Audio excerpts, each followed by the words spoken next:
No, not really. What is the one question we all should be asking ourselves at this conference today? Oh, that's a good question. Now, I could either be tough or I could be, Let's be tough. Let's be honest. well, what are we actually going to get out of the BEAD funding program?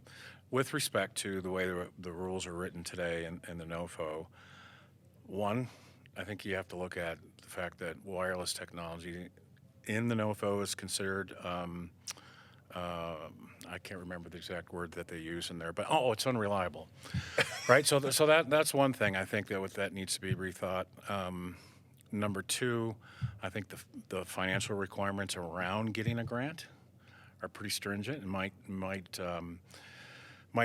what we might find are smaller companies not getting access to the money, and the smaller companies probably need to have the most access to this money, right? And then there's climate. There's a couple of things in the climate portion of it, and then finally the employment rules.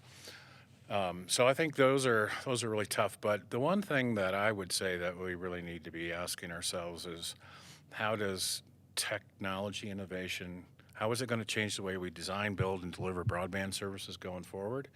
Because what's coming in the next 5 years is going to have a demonstrable impact to the way that we think about broadband today. And what I mean by that is the speed requirements, the low latency, low jitter requirements, they're going to have to be in place in order to support the technology that's coming.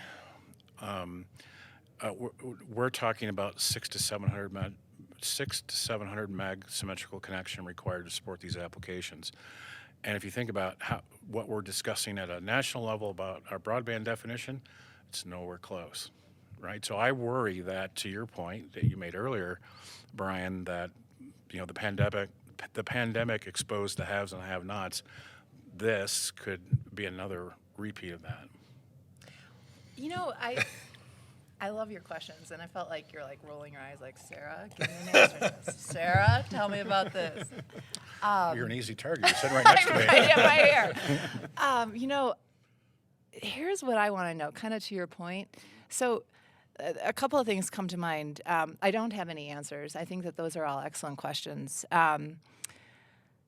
One thing that I wonder about, you mentioned jitter, you mentioned the amount of bandwidth that we're going to be requiring. And one thing that what I want to understand is, I mean, I was in the industry for a long time, and internet is internet. It's best efforts. There's no commitments, particularly when you look at residential. And so just me, Sarah Blue, in my own personal experience, what does that look like, that internet that's delivered to households 10, 15 years from now, when you've got to actually build some kind of SLA into that? I mean, how does that happen? Because what we're talking about is last mile, and we're talking about middle mile, but we're not talking about the internet backbone. So, like, what happens down the road in order to support these kinds of applications? And then the other thing that I wonder, I hear you on 600, 700 symmetrical, but where are these applications right now? Because like I look at video requirements. I've had multiple MMG gaming or whatever it is. I mean, I've got kids, and it's not pulling down that bandwidth. So I agree with you, but I challenge you also. Are we overinflating it? Yeah, No. Well, I don't know. No, well, so I think we've always overinflated consumption, right? So I agree with you that today these aren't issues, but you have to look at where embedded video technology is going. Mm-hmm. And let's take augmented reality today.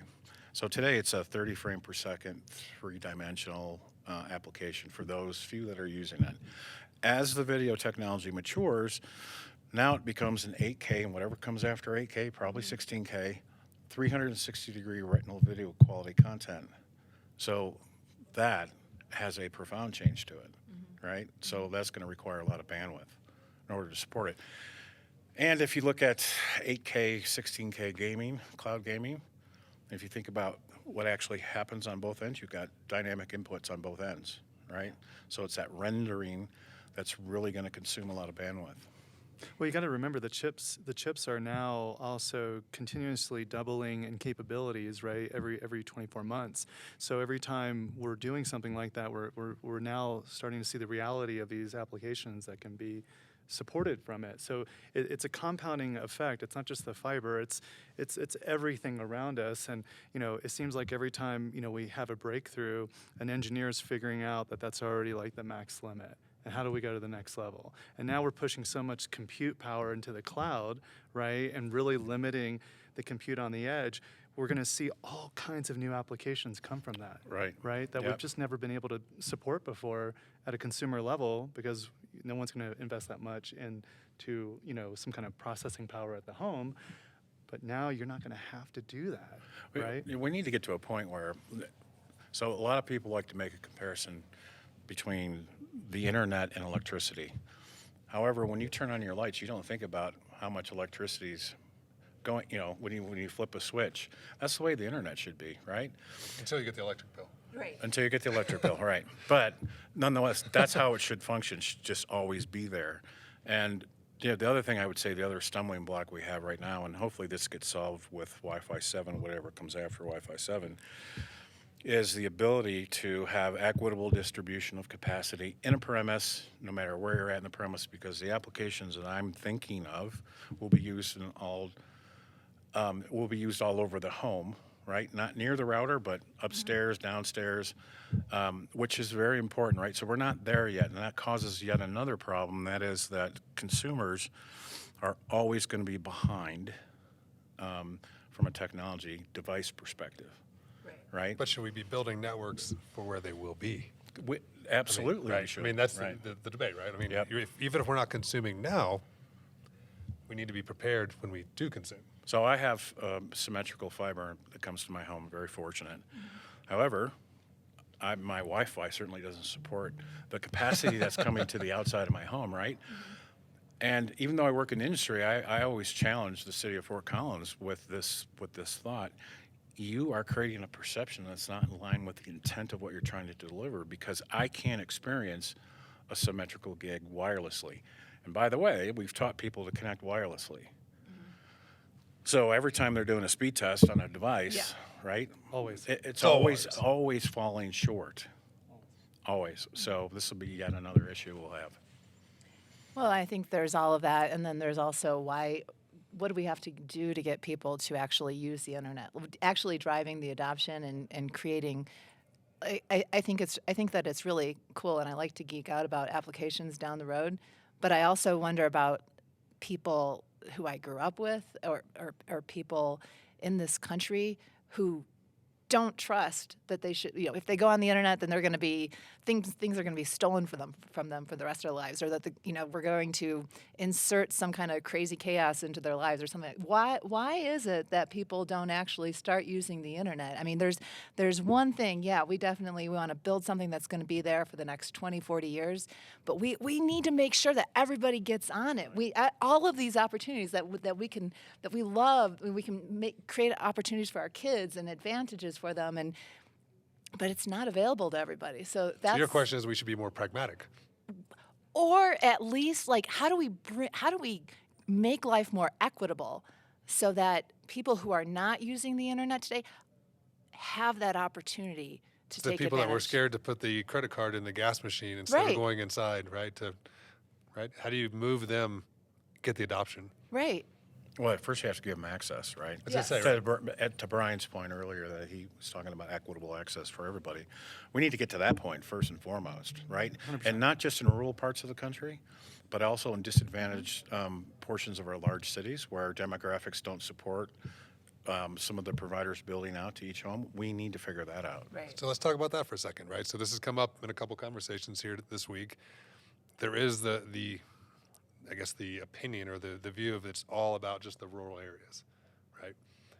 It's not. It's not even It's close. not true, but I mean, this is the commentary, right? So from a big media perspective, it's a lot of rural. Well, disenfranchised or just unequitable access is also in the cities, right? Mm-hmm. Yep. So how do we solve that? How do we solve the perception of that? Is it media? Is it government? Is it private? Well, I mean, I think COVID helped, right? I mean, we saw like Denver public schools, right? How many kids were not connected, and they gave out thousands of hotspots, right? And these are kids that were connected while they're at school, and then they're going to homes that they don't have internet.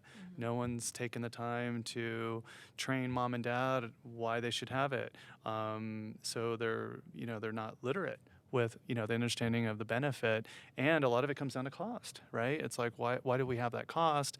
And a lot of times they're just using the internet right off their phone, but that's not suitable for doing Zoom calls and everything else. And we talk about how great 5G is on phones, but it's still quite limited in terms of its deployment. And so I believe it's starting to happen. I think people even corrected, was it the senator or I would assume he's your boss, right? Alan, where it was like, hey, this is also a metro issue as well, right? Because in the metro issues, it's so fragmented, as we know, right? Some of those networks haven't been upgraded in 30 years.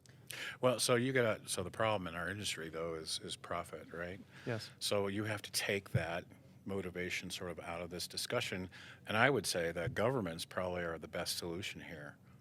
And if you get a chance, go watch what the city of Fort Collins is doing for their own disenfranchised citizens in terms of how they're reducing the cost for them to have access. So although those solutions that you mentioned are great, it's a Band-Aid. Yes. Right? I agree. It's a Band-Aid, and we need to figure out a way so that we're not constantly coming up with Band-Aids for these kids.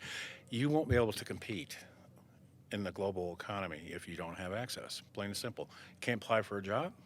There's all kinds of things you can't do.